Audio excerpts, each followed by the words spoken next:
combate ao câncer marcou presença no Mulheres em Ação. Atualmente, a entidade é presidida por Valdete Daura da Silva. Fazemos todos os exames Papa Nicolau, que é o preventivo de câncer de útero da mulher, e fazemos gratuitamente. Por mês fazemos 300 exames e também atendemos pessoas que têm câncer, uma média de 100 pessoas estamos atendendo agora, oferecendo todos os trabalhos que uma pessoa com câncer necessita.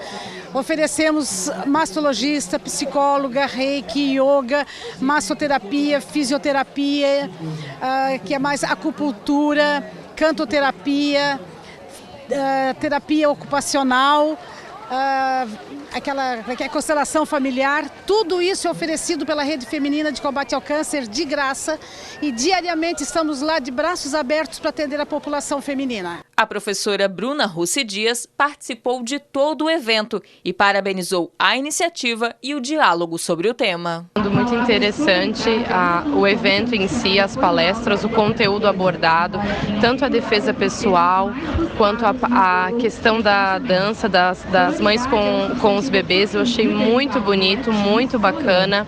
Todos os estandes, o estande da delegacia, o estande da diabetes ali, que mede a glicemia das pessoas. Todos os estandes são fantásticos, assim. E nós precisamos de mais eventos assim, acessíveis para a comunidade, que promovam o bem-estar social e o cuidado com a mulher. E quem encantou a todos que passaram pela praça foi a cantora Suzy Brito. Vou fazer uma canção então chamada Feminina, da Badia Sá.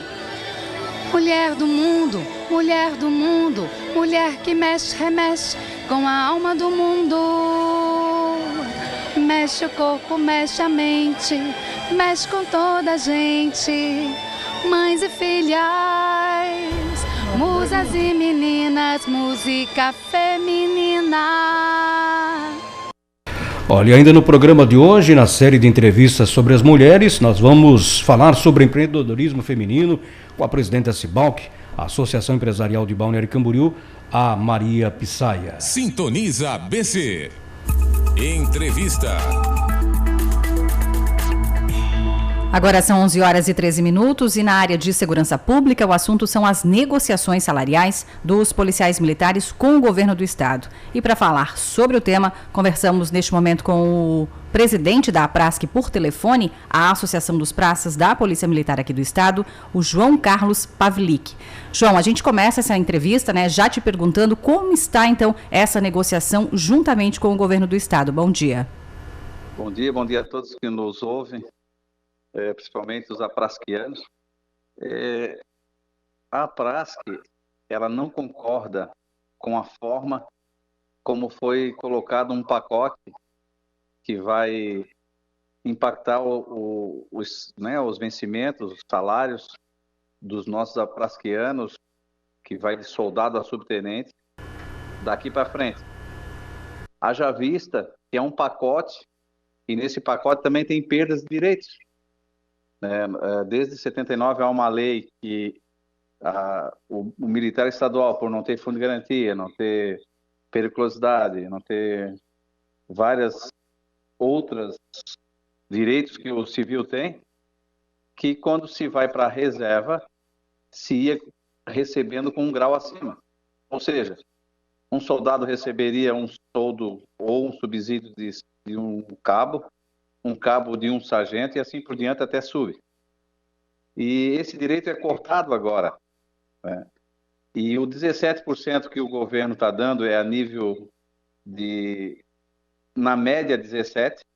Tem graduação que vai ganhar 11%, outros vão ganhar 8%. Ainda é em 5 vezes. Eu sei que a situação está ruim, mas Santa Catarina é um estado superavitário perto de outros, como Minas Gerais, como até o próprio Ceará, que poderia se investir mais em segurança pública.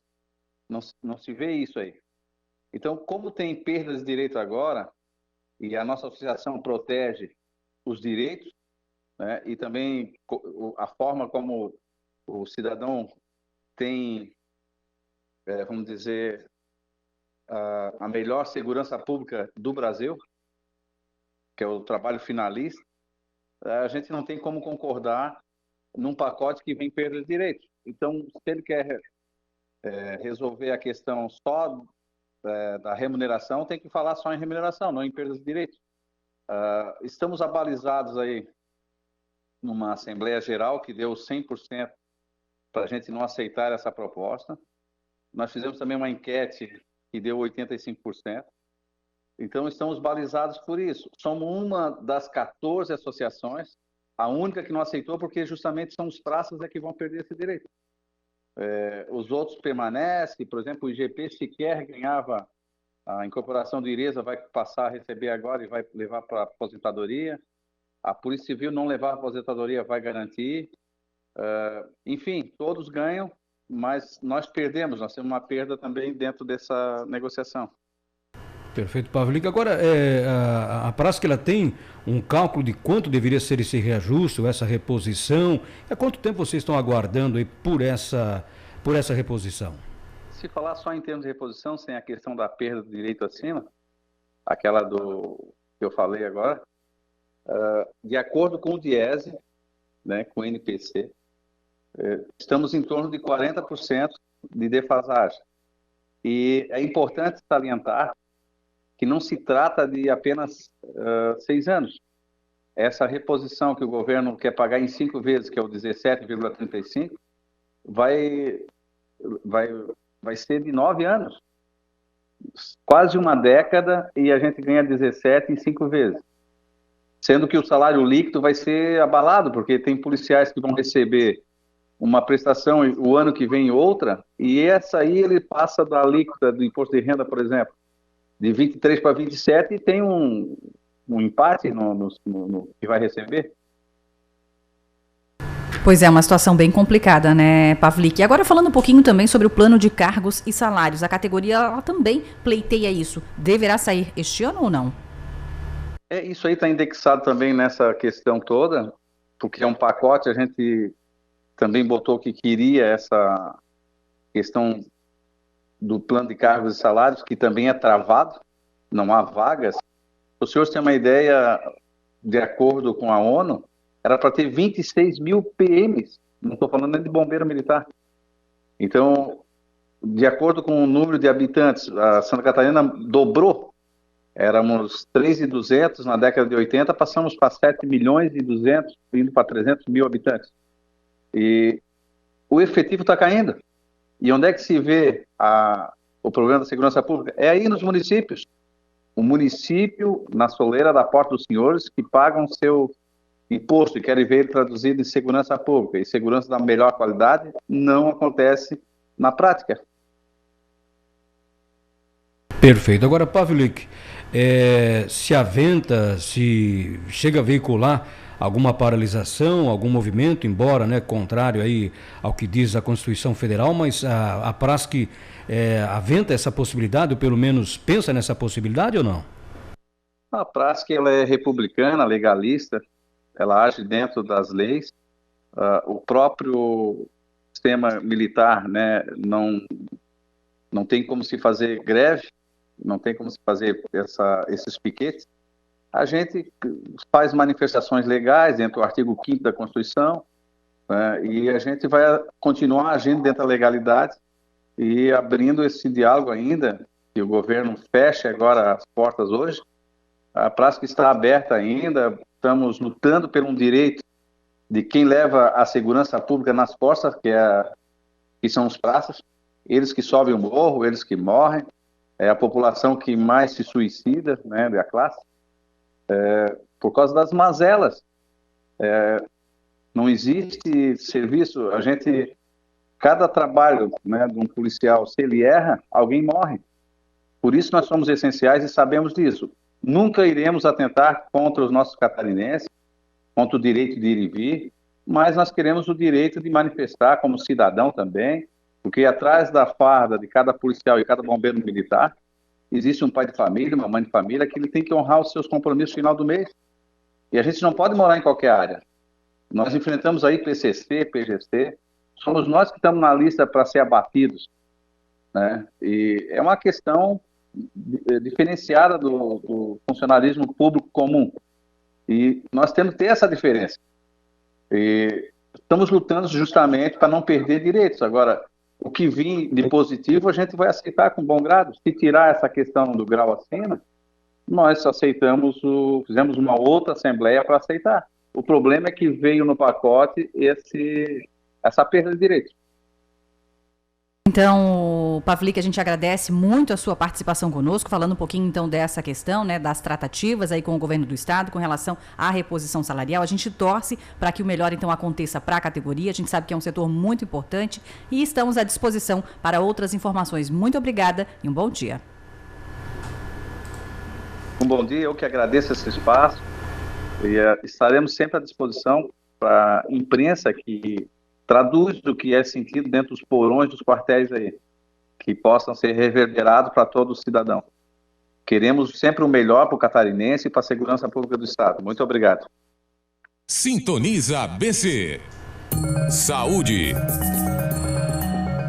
Agora são 11h21.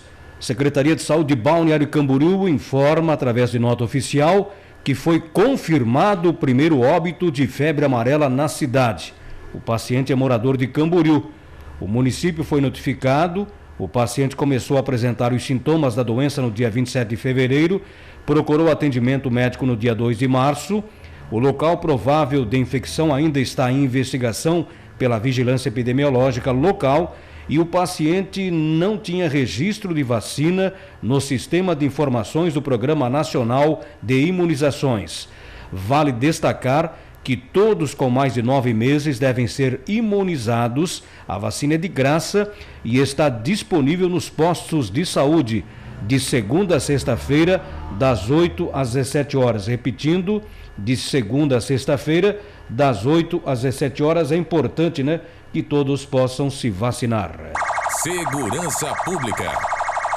11h22, jovem sequestrado em Itajaí é encontrado morto. Segundo a Polícia Civil, o corpo do universitário Fabrício Scolari, de 23 anos, foi encontrado na tarde deste domingo no bairro Santa Regina, em Itajaí, com ferimentos no rosto.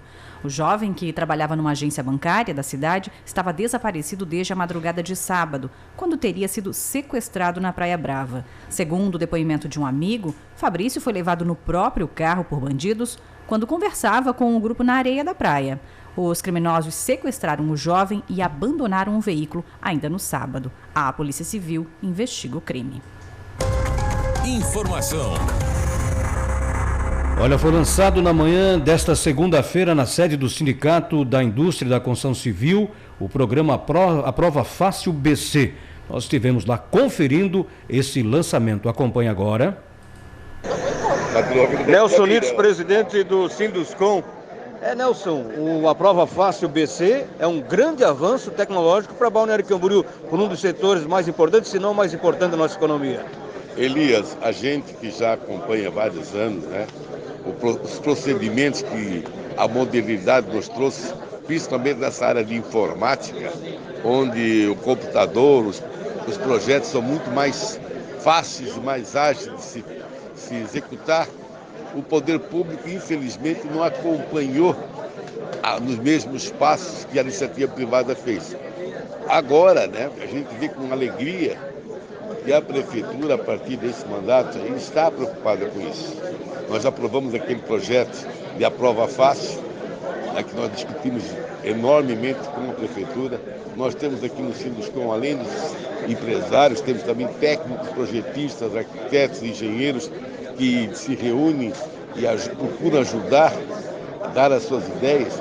Esse dia hoje realmente é o início, talvez o início de uma nova fase, uma nova era, onde aquele que projeta, aquele que faz que isso possa acontecer amanhã uma construção, ele tenha mais agilidade e mais transparência para poder executar o seu trabalho. Vice-prefeito Carlos Humberto, também secretário de Planejamento. Olha, A Prova Fácil BC vai acabar com burocracia praticamente e também a papelada na prefeitura, vice-prefeito. Na Secretaria do Planejamento, sim. Né? É um programa que vai ser dividido em 5 módulos. A gente, no dia 16 agora, lança somente o primeiro módulo. Vai até junho, até que a gente consiga deixar todas as atividades da Secretaria do Planejamento a serem acessadas através do site da Prefeitura, não precisando mais de nenhum trâmite documental lá dentro da Secretaria. Lembrando que nós ainda temos diversos processos em tramitação dentro da Secretaria, esses ainda serão, até nós aprovarmos o último, esses ainda serão de maneira no papel, né, como se diz. É um projeto muito bacana. Nós já teríamos hoje a tecnologia necessária para nos unifamiliares ou unicomerciais, nós não precisarmos mais da figura do aprovador do projeto. Isso já poderia ser tudo automático, sem nenhum tipo de taxa para o contribuinte. Sei que não pode no ano eleitoral, mas a partir do próximo ano, o gestor que estiver à frente da Prefeitura Municipal vai poder fazer isso. E o nosso sonho é que num futuro não muito longo, todo e qualquer procedimento dentro da Secretaria do Planejamento seja dessa mesma forma, sem nenhum custo para o contribuinte. Porque o dia que o computador puder fazer tudo de maneira automática e nós não precisarmos mais da figura dos aprovadores, nós teríamos como isentar diversos custos que hoje o nosso contribuinte tem. Prefeito Fabrício Oliveira, o Aprova Fácil BC é um grande avanço tecnológico para a cidade nesse segmento econômico muito importante que é a construção civil. A construção civil é uma das referências mundiais de Balneário Camboriú. Somos conhecidos no mundo através da construção civil. A altura dos prédios, a tecnologia, a arquitetura, e nós precisamos entender que vamos passar por um grande momento de crescimento econômico. Esse crescimento econômico, ele se dá através de um momento que o Brasil passa, mas nós precisamos acompanhar isso. E acompanhar isso é dizer para o empreendedor: nós estamos na mesma pegada, estamos na mesma vibe, com tecnologia, com inovação, com transparência, com agilidade e com desburocratização. E é isso que nós estamos apresentando aqui. Agora o senhor, durante a apresentação para os empresários da construção civil, no Sinduscom, o senhor também falou de várias obras que já estão iniciadas e que vão iniciar. Essas obras são obras que vão melhorar a infraestrutura da cidade. Obras desde a parte de mobilidade urbana, a parte de saneamento, a parte social, a parte de educação, a parte de saúde. Tudo isso estará pronto, né? Está sendo realizado, estará pronto nos próximos meses, para que Balneário Camboriú possa crescer em todos os níveis, na área econômica, na área social, na área educacional, na melhoria da saúde, na área de combate, né, às mazelas como drogas e coisas afim, para que Balneário Camboriú cresça de maneira sustentável. Vereador Pedro Francês, do PL, presente neste evento. Olha, muita burocracia está sendo deixada de lado a partir de hoje nesse Aprova Fácil, vereador. É uma satisfação muito grande participar desse evento hoje, em que o prefeito está apresentando esse novo modo de apresentação de projetos através da digitalização, onde com isso nós vamos acabar com toda aquela burocracia, a perda de tempo dos nossos profissionais, ter que ir até um balcão do planejamento para apresentar e aprovar o projeto. Assim, através da digitalização, ele pode acompanhar. Isso traz também transparência, onde você pode ver de que forma está o seu projeto, qual o andamento, o que está faltando, e assim você ter em tempo hábil poder aprovar melhor o seu projeto. Então, está de parabéns à Secretaria de Planejamento, ao Prefeito Municipal e toda a sociedade de Balneário Camboriú.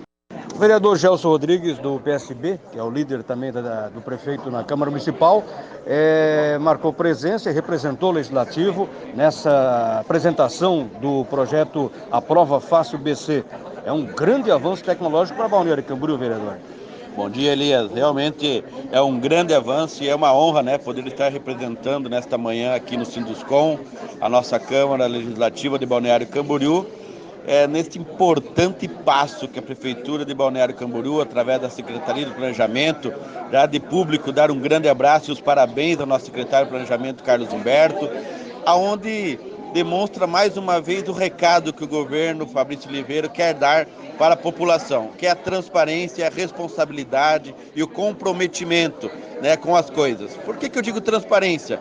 Porque a partir do momento que você coloca no sistema o projeto, não tem mais como sumir pasta, não tem mais como se apagar, não tem mais como se rabiscar, não tem mais como arrancar a página, lá fica gravado. Então isso é demonstração de que ninguém aqui neste governo, através do secretário de Planejamento, tem qualquer problema com justiça, qualquer problema com GAECO. Estamos aqui para dar o recado de transparência. E com isso, de outra forma, dando cada vez mais celeridade, né, a essa matriz econômica que é a construção civil de Balneário Camboriú, aonde irá diminuir consideravelmente a aprovação dos projetos, a forma de ter as suas aprovações. E desta forma também andando de mãos dadas, né, eu como operador do direito há mais de 20 anos, já está o Poder Judiciário desde 2015 a forma digital. Mas, pasme, estamos agora, em 2020, terminando os processos antigos de digitalizar. Então, é importante esse passo que estamos dando hoje, que não teremos mais qualquer tipo de sumiço de projetos e de qualquer coisa errada junto à Secretaria de Planejamento. A Câmara de Balneário Camboriú a serviço da comunidade.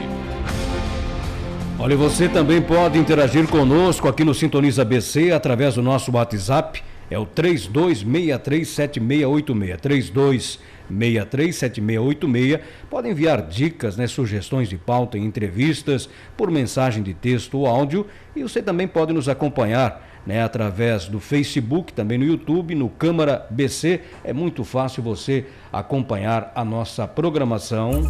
Entrevista. Agora são 11 horas e 32 minutos e na série de entrevistas em homenagem ao Dia Internacional da Mulher, celebrado ontem, 8 de março, hoje nós recebemos aqui no Sintoniza ABC a presidente da Associação Empresarial de Balneário e também Camboriú, a Maria Pisaia, para falar um pouquinho sobre o trabalho da entidade e o empreendedorismo feminino. Bom dia, Maria, seja bem-vinda aqui ao Sintoniza ABC. A gente já começa essa entrevista te perguntando, então, para você explicar um pouquinho para quem não conhece ainda, antes da gente entrar no tema, o que é a Cibalc. Bom dia. Bom dia, Mari, bom dia, Elias, bom dia, ouvintes dessa emissora. É um prazer estar aqui, obrigada pelo espaço. A Associação Empresarial, ela é uma captadora das demandas da sociedade. Nós somos um grupo de empresários que senta, discute problemas em comum, busca capacitação e busca melhorar o ambiente empresarial de Balneário Camboriú.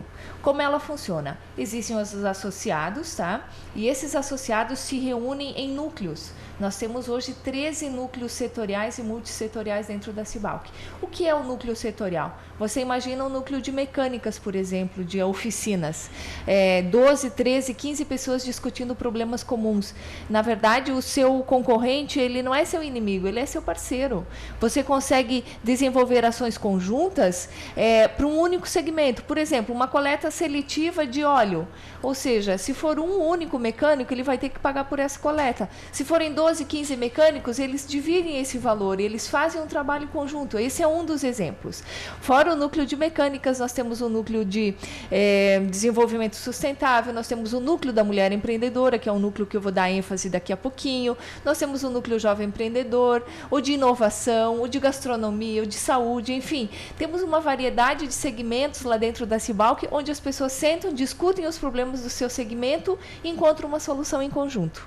Agora, você falou, né, o núcleo das mulheres empreendedoras, quer dizer, não ficou apenas no núcleo, né, elas foram muito mais além. Hoje já tivemos uma presidente, né, anteriormente. Sim. E hoje você também presidente da Cibalc, quer dizer, as mulheres mostrando as condições que tem aqui na nossa cidade de administrar uma entidade tão importante quanto a Cibalc. Perfeito, Elias. Na verdade, fui precedida aí pela Magda, e depois pela Cissa Miller e agora eu. Então, todas nós passamos por um processo dentro da associação, de trabalhar com núcleos, de vivenciar o associativismo no seu dia a dia.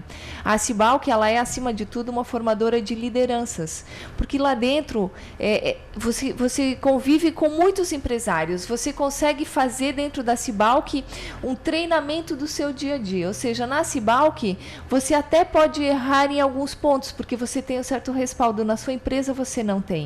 Então, lá dentro eu falo, coordenar um núcleo, por exemplo, é um teste de liderança, é um teste que você tem o apoio do consultor de núcleos, do presidente, então você acaba gerando um conhecimento que no dia a dia da sua vida não dá. Por exemplo, quando você vai para uma empresa gerenciar uma equipe, você não está fazendo um teste, você está efetivamente assumindo esse papel de liderança. E lá dentro não, você tem todo o respaldo para esse período de formação.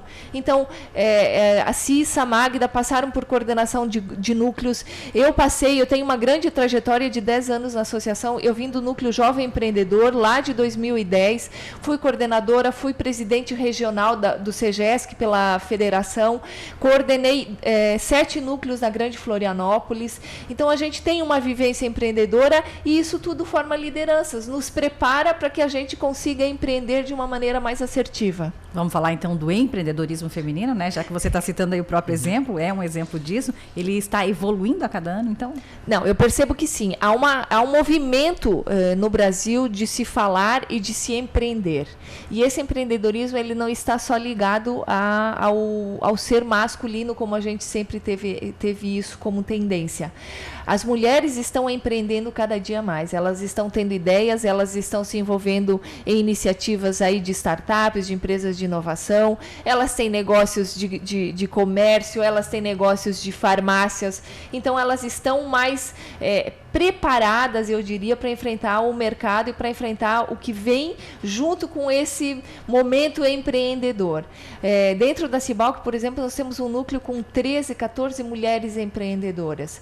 Eu estou falando do núcleo da mulher empreendedora, mas nós temos o NUCOM, por exemplo. O NUCOM é o núcleo de casa e construção. Metade do núcleo é de mulheres. Nós temos o núcleo jovem, metade do núcleo é composto por mulheres, ou seja, não necessariamente as mulheres estão só no NUMEA, mas elas estão em todos os núcleos. Núcleo de mecânicas, por exemplo, de oficinas. Nós temos o Geraldo com sua esposa, que também trabalha diariamente na mecânica, que está lá fazendo parte do núcleo. Ou seja, a mulher já está tomando posse de alguns outros segmentos que antes ela não se apropriava. Então, eu vejo isso com muitos bons olhos. A Cibalc realmente ela tem esse papel de preparar essas mulheres, de capacitar essas mulheres e de deixá-las à vontade para poder empreender, para entrar nessa vida empreendedora. Agora, é uma grande responsabilidade, porque além de empresárias, além de líderes, chefes, mães, né, desempenham vários papéis na sociedade hoje em dia, né? Eu falo, é um desafio. Conciliar isso tudo, né? Conciliar isso tudo. Eu confesso que, assim, a gente tem que ter o apoio. Eu acho que já houve uma mudança de cultura em relação ao papel da mulher na sociedade. Nós não podemos negligenciar isso. Tem muita coisa para a gente conseguir, principalmente em relação à questão de agressão física, agressão psicológica, que realmente as mulheres sofrem, mas eu acho que isso passa por um pouco de insegurança do homem frente a esse espaço que a mulher está conseguindo. Então, eu acho que é algo a ser tratado, é algo a ser preparado dentro de casa. Eu, por exemplo, se não tivesse o apoio da minha família, eu jamais conseguiria conciliar tudo isso que eu concilio hoje. Ou seja, dentro da minha casa, todas as pessoas que convivem lá são participativos. Não tem outra maneira. Não dá mais para a mulher assumir a responsabilidade de chefe de casa, de mãe, de empresária, no meu caso, de presidente de associação, se não houver um trabalho colaborativo em casa. Então, é uma mudança de cultura em casa, do seu marido, dos seus filhos. Eu, no meu caso, tenho uma sobrinha que mora comigo. Ou seja, é um serviço compartilhado. Estou exercendo minha maternidade com a minha sobrinha, que eu não sou mãe biológica, mas está sendo uma experiência fantástica. Só que isso tudo é possível porque há um engajamento de todos dentro da família. Então, a mulher não vai empreender sozinha, sem um apoio. Ela já mudou um pouquinho no seu seio familiar essa cultura e de que para ela conseguir espaço, ela precisa ter um apoio e um ambiente colaborativo dentro de casa. Isso é importante. E aí, nessa questão toda aí, a gente fala um pouco também da geração de mais mão de obra, então, feminina, aí em todos os mercados de trabalho e aumento de renda também, né? Com certeza. Pra você ter uma ideia, eu tenho uma empresa de prestação de serviço. O meu cliente não exige mão de obra feminina, mas 90% da minha mão de obra hoje é feminina. Num quadro de 110 funcionários, 90, 100 funcionários são femininas. E elas mantêm suas famílias, elas trabalham o dia a dia, elas levam seus filhos na creche às 7 da manhã, elas pegam seus filhos às 5, 6 da tarde e elas têm uma vida dupla. Então, assim, se não houver o apoio do marido, se não tiver essa consciência, fica um pouco inviável. Ou seja, de você ter aquele parceiro que o dia que você não consegue, ele pode pegar o seu filho na creche, que o dia que você não consegue, ele pode preparar um almocinho para o seu filho. Ou seja... dividir as tarefas, dividir as tarefas, eu acho que esse é o caminho aí para que a mulher consiga mais espaço. Eu acho que efetivamente a mulher não se apropria muito mais disso, porque há uma sobrecarga ainda. Então, quando essa divisão de tarefas e funções começar a realmente ser compartilhada em casa, a mulher ainda vai conquistar muito espaço que está aí disponível, claro, com capacitação, com experiência, né, com preparação antes disso, né? Eu recordo-me da Maria desde que ela começou no núcleo jovem ainda. Isso. Né? Acho que foi o primeiro evento que foi feito da gasolina, né? Feirão do Imposto, Elias, Feirão do Imposto, mesmo. Né? Exatamente. Aí eu te pergunto assim, né? Todo esse teu esforço, esse teu trabalho, essa tua liderança, você chegou a sentir em algum momento algum preconceito nessa função ou não? Elias, eu acho que sempre foi tudo muito natural na minha vida. Eu não estou dizendo que não há olhares diferentes, longe disso, tá? Mas eu acho que eu sempre fui tão dona de mim que em algum momento, se eu tive isso, eu também não dei muita importância, não valorizei demais isso, entendeu? Mas não, eu consegui espaços, por exemplo, ser presidente da associação. Houve um consenso do Conselho Superior que é formado por 4 homens e 2 mulheres, por exemplo. Há um consenso. A minha diretoria também é uma diretoria mista, composta por homens e mulheres, são 10 no total. Eu entendo que é metade, mas não porque é preparado, porque são lideranças que vêm despontando automaticamente dentro da associação sem nenhum tipo de cerceamento. Na verdade, há espontaneidade das pessoas. Então, eu vejo lá dentro futuras lideranças que já estão se formando com capacitação, com busca de conhecimento. Ou seja, a gente não pode exigir um espaço que a gente não esteja capacitada para ocupá-lo.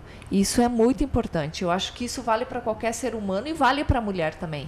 Então, sim, nós temos que buscar o nosso espaço, mas nós temos que fazer o dever de casa, que é a nossa capacitação e a nossa preparação. E aí vem a questão do empoderamento feminino, né? Que está em alta, né? Exatamente. As mulheres acabam, né, atribuindo a isso também para ser mais confiantes, para tomar iniciativas. Eu acho que esse empoderamento, às vezes algumas mulheres, ou em geral a sociedade, confunde com poder, com dominação. Não é isso. Empoderamento é você descobrir dentro de si a capacidade de múltiplas funções que a gente já sabe. Então, assim, o que muda na minha vida? Muda que eu tenho muito mais trabalho, mas muda que eu estou ganhando uma experiência fantástica de liderança dentro da associação e que isso obrigatoriamente reflete na minha empresa. Eu consigo ser mais maleável, eu consigo trocar experiências com outros empreendedores que já passaram pela associação empresarial e que hoje me dão aí alguns exemplos de como eu posso proceder dentro da minha empresa. Então, o empoderamento é você se apossar do que já é teu, dessa capacidade que a mulher tem de ter múltiplas funções e de conseguir dar conta, tipo, um olho no gato e outro no peixe, sabe? Então, eu acho que é mais ou menos isso, esse empoderamento. Olha, foi muito importante, muito bom a tua participação, esse bate-papo conosco aqui no Sintoniza BC, da TV e Rádio Câmara. Claro que vai voltar em outras oportunidades, falar de outros assuntos, né? Hoje foi um tema mais específico. Vai ser um prazer. Obrigado pela tua presença aqui conosco, Maria. Obrigada, Elias. Obrigada, Mari. Foi um prazer. Também. Obrigada por esse espaço. E eu convido as mulheres aí que estão querendo empreender, venham conhecer a Cibalc. Se não conhecem, liguem lá no 3363-0700, que a gente vai com o nosso consultor na sua empresa para você entender um pouquinho mais do que é o associativismo. Tá certo. Obrigada. Bom dia. Sintoniza BC. Olha, nesta próxima quarta-feira, a Câmara de Vereadores promove uma sessão solene em homenagem ao Dia Internacional da Mulher. O evento está marcado para as 19 horas no plenário do Legislativo e é aberto a toda a comunidade. Na ocasião, mulheres que fizeram e fazem a diferença na sociedade serão homenageadas com moções de congratulações propostas por vereadores e aprovadas em plenário com base na Lei Municipal de 2014. Informação.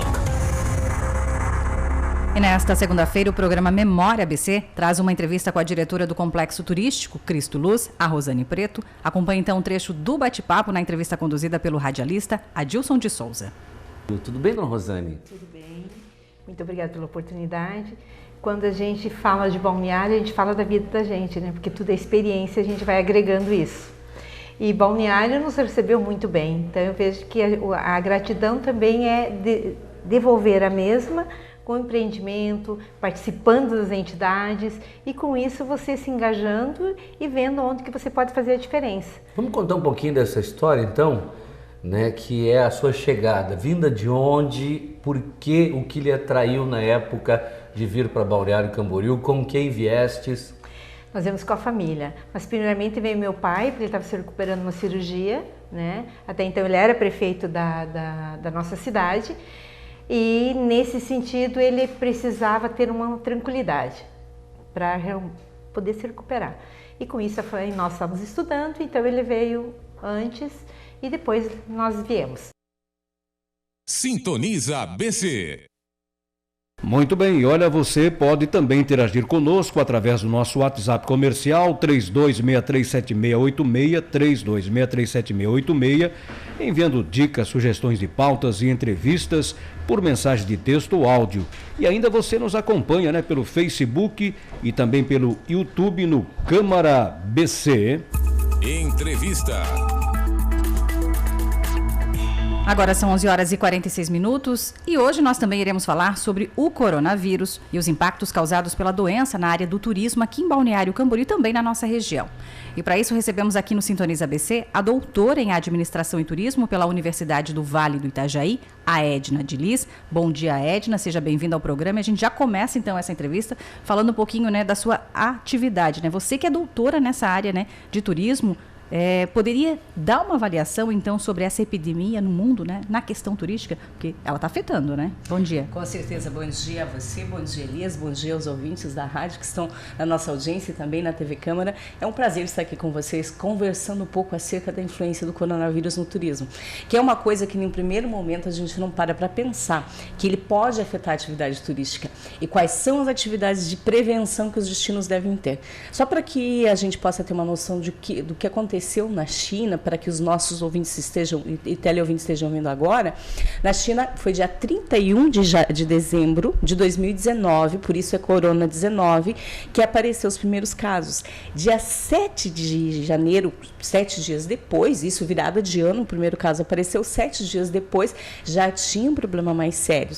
30 dias depois o Brasil começou, a Organização Mundial da Saúde lançou uma nota técnica. E agora, em fevereiro, a Organização Mundial pediu para que a Anvisa brasileira lançasse uma nota técnica. O que vai na nota técnica da Anvisa em relação aos cuidados que nós devemos ter? E aí já vamos entrar na questão da atividade turística, né, e dos destinos turísticos.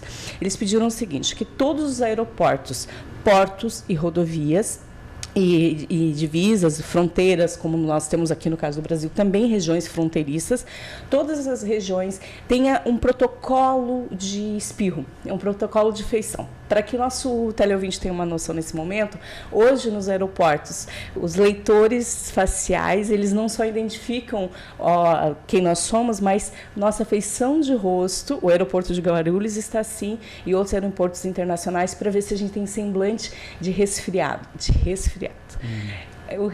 É uma coisa que há uma programação para quem trabalha na área da segurança, todas as câmeras de leitores faciais podem ser adequadas para a necessidade daquele momento. Então, existe um protocolo nos aeroportos, tossiu, espirro, passa mal, qualquer coisa que parece sutil. Até 14 dias depois de você voltar de determinados destinos, você pode vir a enfrentar uns sintomas. Nós tivemos o caso de uma brasileira que veio da Itália, fez uma operação e veio tirar os pontos no Brasil, só os pontos.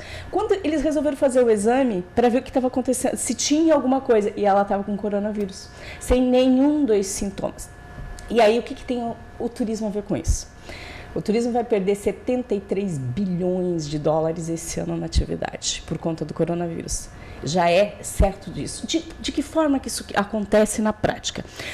Hoje, por exemplo, os chineses, nós temos 25 milhões de chineses viajando pelo mundo. E aí, o que foi que aconteceu? Por que hoje a gente vê na Itália o maior número de infectados? Porque é o destino onde os chineses estão mais indo. Nós hoje temos na região do norte da Itália, que é Milão, que é Treviso, que é toda aquela região norte que representa 30% da população, com uma síndrome altíssima de coronavírus. Para que o ouvinte tenha uma noção do que significa isso, foi um casal de chineses que entrou no mês passado na Itália infectado e hoje tem 7.000 pessoas. De ontem para hoje, 700 pessoas já têm contabilizados de mortos na Itália. É uma sensação muito interessante de ver. O primeiro-ministro, na madrugada passada, foi na televisão italiana pedindo que as pessoas não saiam de casa. Na Itália hoje não tem funeral, não tem apresentação, não tem missa, não tem casamento, não tem absolutamente nada. Para você andar na rua na Itália, você tem que explicar o motivo do que você está andando. E por quê? Como é que foi? Foi através de turistas que entraram, um casal de turistas chineses que entraram no país. E eles foram infectando. Há um índice alto de idosos falecendo na Itália. Estou fazendo um recorte em relação ao país onde está superior o número de mortos infectados do que a própria China. O que a China fez sabiamente? Ela isolou a comunidade. Tem algumas regiões na China que não existe ainda o coronavírus. Ele não passou por lá. Só que aí, o que afeta? E o que isso tem a ver conosco, Balneário Camboriú? Se hoje nós temos 25 casos no Brasil. Na Alemanha, 1.000 casos. Portugal tem. Toda a Europa cancelou seus eventos. Os aeroportos, por exemplo, o aeroporto de Milão, até 17 de abril não entra e não sai. O que está acontecendo com as companhias aéreas? Não tem voo. Quem trabalha nos aeroportos não tem trabalho. As cidades turísticas vazias. Veneza, por exemplo, não pode andar na rua. E aí vocês imaginam, Veneza teve um fenômeno climático. Eu estive lá em outubro do ano passado, toda a Itália e na região norte, cheio, você não conseguia espaço para tirar fotografia. As cidades estão vazias. E o que pode acontecer conosco? Se nós não tivermos a relação da vigilância sanitária da cidade, fiscalizando, tem algum caso? Vamos cuidar desse caso? Vamos colocar em quarentena? Vamos avisar se um amigo ou um vizinho tem? Porque nós recebemos muito turista. Acabou a nossa temporada, mas nós temos aí uma temporada de inverno, né? E o coronavírus está matando por pneumonia, basicamente. Então, quais são as medidas que devem ser feitas? Aquilo que a Prefeitura Municipal fez, constituir uma comissão de segurança, de saúde, para ver onde estão os postos de saúde, mas nós, enquanto moradores da cidade, nós devemos tomar cuidado com determinadas coisas e avisar, tem uma situação, vai no posto de saúde, faz exame, aí eles mandam para o Bacen essas cepas para poder serem analisadas, porque nós poderemos ser afetados com certeza. A Itália está sendo extremamente afetada de não poder andar na rua. Então, nós podemos passar por esse processo. A nota técnica da Anvisa pediu para os funcionários da Receita Federal do Brasil, para os funcionários da Polícia Federal e também que trabalham com a vigilância sanitária, vários equipamentos pessoais de proteção, as máscaras, os aventais cirúrgicos. Então, aquele protocolo de lavar as mãos, de cuidar de espirro, é muito importante para não haver a disseminação. Porque imagina se nós passarmos a ter um quadro lá na frente, porque é multiplicação. O que a gente pode fazer para que isso seja diferente? Agora, não existe uma preocupação, eu faço até em função das perguntas que os ouvintes nos fazem, né? Esse questionamento, essa preocupação exagerada do coronavírus. Nós tivemos hoje, por exemplo, um registro de uma morte por febre amarela, foi em Balneário, mas o paciente era de Camboriú. Temos vários e vários casos, né, de mortes por sarampo, também dengue, etc. E por que essa preocupação centrada no coronavírus? Porque a cepa do coronavírus ela é fatal. A cepa do coronavírus ela mata por pneumonia e propaga rapidamente. Para vocês terem uma noção, nós temos aqui, vou mostrar para vocês, que vocês poderem falar com um teleouvinte que está nos vendo em casa, das pessoas que morreram na Itália de um dia para o outro. Mata em 24 horas. Esse é o problema da situação do que a gente está vivenciando. Então, a febre amarela é perigosa? Mas ela não propaga com essa rapidez. Basta que nós estejamos no mesmo ambiente, né? E a gente transmita, como H1N1 da gripe A cepa do coronavírus, ela está indo direto no pulmão, é uma forma de pneumonia, ela vai direto no pulmão, pega pulmão e rins. E passa rápido. Vocês terem uma ideia, tem 7.000 mortos na Itália. É muita gente. Coisa, claro. Entende? A proporção, né? Porque não é que o sarampo seja menos importante, não é que a febre amarela seja, mas é que a disseminação de uma população é muito rápida. Ceifa a população de forma muito rápida. Eles têm, agora até se o teleouvinte quiser pesquisar na sua casa, o Ministério da Saúde da Itália tem os dados atualizados de como eles estão vendo o número de mortos lá. Olha só o que nós temos aqui, ó. Agora no site direto do Ministério da Saúde de lá. Covid-29, na Itália, 6.387 casos, ontem às 18 horas, 366 falecidos, 622 curados. Então, a possibilidade da propagação é muito grande. Muito rápida, né? Muito rápida. Deu para perceber a diferença de que a febre amarela é muito importante, mas ela não contamina com tanta rapidez. E ela não atinge o destino turístico. E ela precisa de um mosquito, né? Para circular contra o coronavírus. Coronavírus, basta a gente estar no mesmo ambiente, num aeroporto. Então, por isso que a Anvisa baixou nota técnica, avisando desses cuidados que a gente deve ter. Porque os chineses são 25 milhões que viajam por ano para fora. Aí, voltando na questão do turismo. Eles se recuperarão para viajar daqui a 3 anos, pelos dados da Organização Mundial do Turismo. Países como Tailândia e Filipinas é basicamente de chineses. Eles passaram 10 anos incentivando os chineses a viajar. E agora, é como nós, né, recebemos os argentinos não podem mais vir nos ver. Nós temos agora questões econômicas em relação aos argentinos. E aí eles não podem ver. Em contrapartida, os chineses estão passando por xenofobia ao redor do mundo. Sim. As pessoas tiram com a cara deles, mexem, provocam. Então esse povo vai ficar envergonhado de viajar. E ele tem uma placa na frente dele dizendo: nós aqui disseminamos tantas mil pessoas morrendo ao redor do mundo. Então, talvez nós tivemos há uns anos atrás, eu não sei se vocês lembram, de um problema de uma bactéria aqui em Balneário Camboriú, que depois disso, numa alimentação, numa virada de ano... A salmonela, né? A salmonela, numa maionese, que depois daquilo a Vigilância Sanitária de Balneário Camboriú criou uma legislação severa para não ter. Então, o que nós temos aí próximo? Nós temos Gideões. Mês de abril, né? Mês de abril. E aí, quando nós temos os Gideões, o que tem que ser feito? Os ônibus e os carros têm que ser fiscalizados. Porque aí, onde é que estão as pessoas com coronavírus agora? Elas estão no Brasil, mas elas estão principalmente na região centro-oeste e que virão para Balneário Camboriú. E aí, de repente, nós estamos vencendo um caso, como por exemplo lá na Itália, para você ir na farmácia, é uma fila, um atrás do outro, entra um, restaurante, você tem horário para comer e tem que estar 1 metro de distância. Imagina se nós chegamos a desenvolver um surto como esse e a gente não pode andar na rua.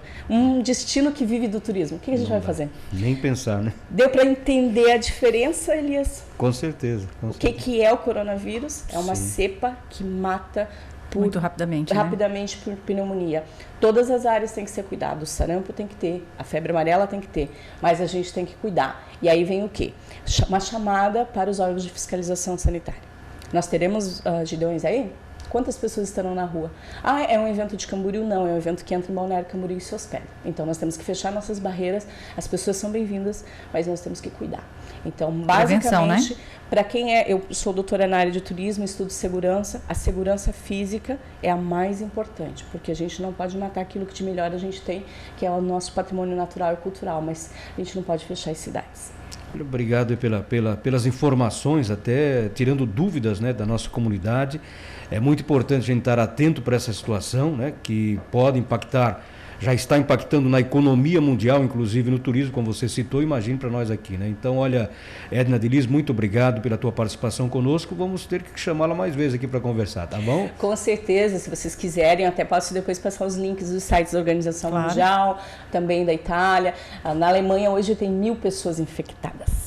Na França também. Todos os equipamentos turísticos lindos, Torre Eiffel, o Coliseu em Roma, o Vaticano estão vazios. As pessoas não podem entrar, não podem sair, os aeroportos vazios. Então a gente tem uma rede de restaurante, bar, todo mundo com dificuldade, uma população dizimada. Esse é o pior dos números, né? Edna, muito obrigada, bom dia, tá? Obrigada a vocês. Obrigado pela participação. Esportes. No final de semana aconteceu, na sexta-feira, na realidade, a final do Campeonato Paralelo de Futebol de Areia de Balneário Camboriú. O Maninho tem as informações pra gente. Alô, Maninho. Opa, onde está o Maninho? O Maninho já traz as informações aqui no programa.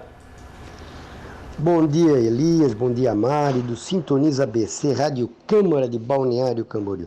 Tivemos nessa sexta-feira a grande final do 39º Campeonato Paralelo de Futebol de Areia e tivemos na categoria Veteranos, Parus venceu por 3-2 a equipe Estrela do Mar, Parus de Brusque, sagrando-se campeão então. Logo em seguida, Pescadas Linguado na categoria Novos, ficou no 0-0 e na penalidade Pescadas sagrou-se campeão. Tivemos aí então os destaques da categoria veterano, técnico destaque o Almir, goleiro menos vazado Leandro Leal, o artilheiro Luiz Fantini, atleta destaque Mesquita, todos do Parus. Equipe disciplina Estrela do Mar. Ficou então assim, campeão Parus de Brusque, vice-campeão Estrela do Mar aqui de Balneário Camboriú e terceiro colocado o Espadas também de Balneário Camboriú. Já na categoria Novos, nós tivemos o técnico destaque o Valdecir, mais conhecido como Tita do Pescada, o goleiro menos vazado, o Márcio Fernando do Linguado, artilheiro Fernando Barbosa, mais conhecido como Negão aí do Pescadas, atleta destaque o Alain do Linguado, equipe disciplina o Linguado. Campeão então da categoria Novos ficou o Pescadas, vice-campeão Linguado e terceiro colocado o Marasmo da cidade de Brusque. Um agradecimento aí, Elias, ao Marcelo, ao Mário, ao Thiago da Fundação que me deram ali um apoio. Agradecer o Mazoca, né, secretário lá de obras, o Moacir, a Taliba, o superintendente Vladimir, Zé da COSIP. Um agradecimento especial ao comandante Coutinho e à Guarda Municipal que deram toda a segurança para esse campeonato. Agradecimento à Associação de Árbitro e a Apito de Ouro aqui de Balneário Camboriú. E também, né, não posso deixar de agradecer ao prefeito Fabrício e ao vice Carlos Humberto que me deram todo o apoio para o grande sucesso que foi esse campeonato paralelo de futebol de areia e agradecer também o Sintoniza BC, né, que deu toda o apoio também para esse campeonato, passando as informações para os ouvintes. Um abraço e até ano que vem. Tempo e temperatura. Oi, Nilson José, bom dia. Muito bom dia para você que inicia a semana ligado na Rádio Câmara, acompanhando o Sintoniza BC com Elias Silveira e Mari Junques. É sempre bom poder contar com a audiência de todos vocês. Vamos então conferir a previsão para o alto mar para essa segunda-feira. Eu começo pela área entre Chuí e Laguna. Lá naquela área tempo bom, tempo firme também em alto mar, vento calmeiro de sudeste, rajadas de 40 km com ondas de meio metro a 1 metro. Aqui na nossa área entre Laguna e Paranaguá, ventos também de nordeste calmeiro, rajadas de 30 a 40 km com ondas de meio metro também a 1 metro. A segunda-feira no estado de Santa Catarina, em todas as regiões, será com tempo firme, tempo bom, o sol aparecendo devido ao sistema de alta pressão e também a massa de ar seco que atua sobre o nosso estado. Portanto, a segunda-feira começa ensolarada e as temperaturas em elevação mínima de 20 e máxima podendo chegar a 31 graus. É isso aí, gente amiga. Continue ligados aqui na Rádio Câmara. Amanhã nós voltaremos com mais informações. Uma boa semana a todos e até lá. Obrigado, Nilson. A gente volta a partir das 5h30 da tarde no Câmara Informa, junto com a Rafaela Dalago. E amanhã, 11 horas da manhã, tem o Sintoniza BC, Mari. Exatamente. Você também pode acompanhar, então, o programa nas nossas redes sociais, Facebook e YouTube, no Câmara BC. A apresentação, Elias Silveira e Mari Junques. Realização, Departamento de Comunicação Social, TV e Rádio da Câmara de Vereadores de Balneário Camboriú. O Sintoniza BC de hoje fica por aqui. Eu volto amanhã a partir das 11 horas da manhã. Uma ótima tarde para você. A Rádio Câmara apresentou Sintoniza BC, a Câmara de Balneário Camboriú, a serviço da comunidade.